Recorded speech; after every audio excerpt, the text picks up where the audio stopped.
When you are building these large projects, unless you have a dream of building India, building your organization, building your company, it cannot happen. So everything starts with the dream, and therefore that's what I did, and that's how we have done whatever we have done through converting those dreams into realities. Similarly, our Prime Minister, Mr. Modi, the government led by him has a dream of making India in next 25 years a 20 trillion economy, 2 to 20. That's the motto that he has given.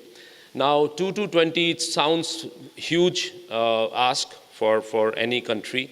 In the way that even United States today is at 17 trillion economy. So whether is it possible for India to get to 20 trillion in 25 years? So it sounds absolutely impossible. But if you break it up and you see that you're talking of a GDP growth of a CAGR of 9.6% year on year, which is then when you start to think of that, then you say, okay, it's not so impossible. Yes, it is difficult, 9.6%, but last 20 years, China has done that. They have grown at over 9.5% continuously over 20 years. So why India cannot do it? So I will go into the details of that whether India can do this 2 to 20, which is a very tall ask for us. So what are the advantages that we have in India for the mining, for the mineral sector, for the power sector, or for that matter for any sector? That is basically our demographic dividend. We have large population and very large population which is very young, which is growing, which is going to consume a lot of things, and therefore we have this huge advantage of demographic. I'm sure everybody has told you that. We have 15 million people who are coming in for new jobs every year. So where do we provide these 15 million jobs? These jobs are not, these people who are 15 million people, 1.5 crore people which come into the job market every year, are not only fully all educated or highly skilled people. We have highly skilled and we have highly educated people, which the services sector, the IT sector could absorb. We have people who are highly skilled but not highly educated. They could go into high-tech industries, but there is a large component which is very lowly skilled and lowly educated, maybe metric pass, class 10 pass, or something like that. So manufacturing sector is the only sector which can really absorb them. So what are the advantages that our country, India, provides for the manufacturing sector? One is that we have a huge domestic market. Our internal market is big with 1.3 billion people or 1.25 billion people as consumers. So there's a huge market. We have independent institutions. We have our judiciary, we have our central bank, our federal structure, so which is further improving with time. So all these things are very, very strong positives for India. We have a large amount of natural resources, whether you talk about coal, whether you talk about iron ore, bauxite, manganese, anything. We have a huge deposits of these very precious and very important raw materials, which is needed for developing industry. Now, aluminium industry in the Middle East, if you see, have only grown on one raw material. They have natural gas and nothing else. Neither they have manpower, nor they have bauxite or alumina or anything of that sort, or power. So only on gas they generate power. They install power plants and then they buy or import bauxite or alumina, and then they produce aluminium. Only one item. And India has everything. We have largest deposits of bauxite, largest deposits in the world of coal, low quality coal, which is good for generating power, and we have abundant manpower. We have everything, and the biggest thing is the domestic market. But even then we have not done it, and why we have not done it, I'll come to that.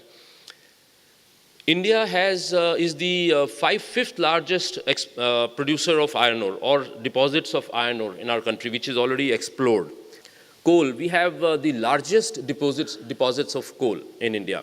Over 300 billion tons of coal, which can last us, even if we produce 1.2, 1.3 billion tons to meet our large demand against 500 million or 550 million tons today, even if we double up or more than double, we still have coal which is already explored deposits for more than 250, 300 years. And actually, my belief is, and I'm sure most of you will believe me in this, and is that the coal will lose its relevance in 30 to 40 years' time. I mean, this is also a long period of time, I'm saying. And and same is the case with iron ore. These minerals will not be needed after 30, 40 years because the technology is developing so fast. In 30, 40 years, we will not use this dirty raw material or fossil fuel to burn into a power plants.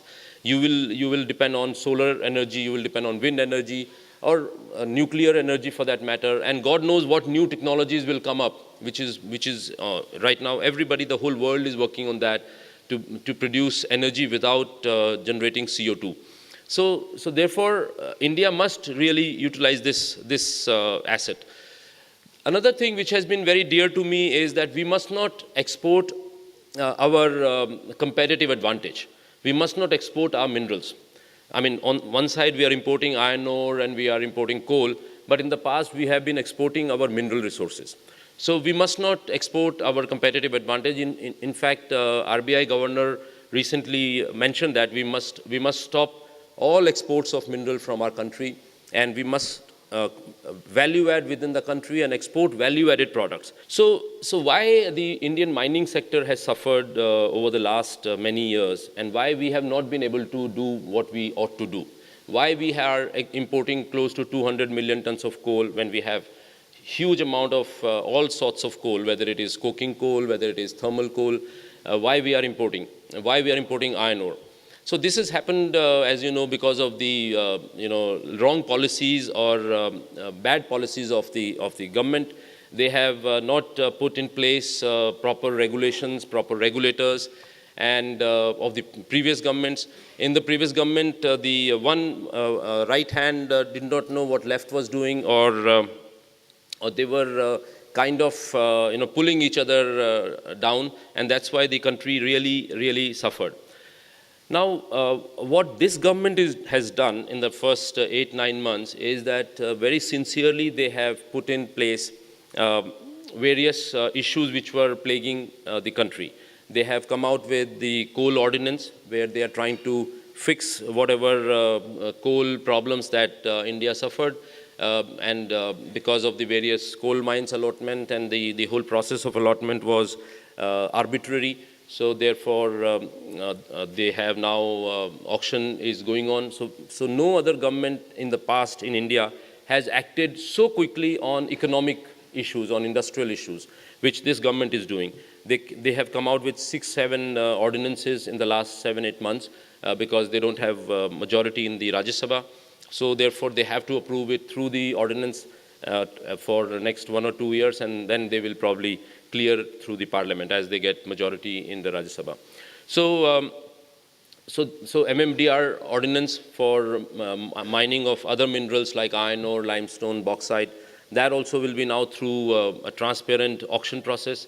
So what needs to be done by this government is to kickstart this auction process ASAP, because they are losing time, and unnecessarily we are importing iron ore.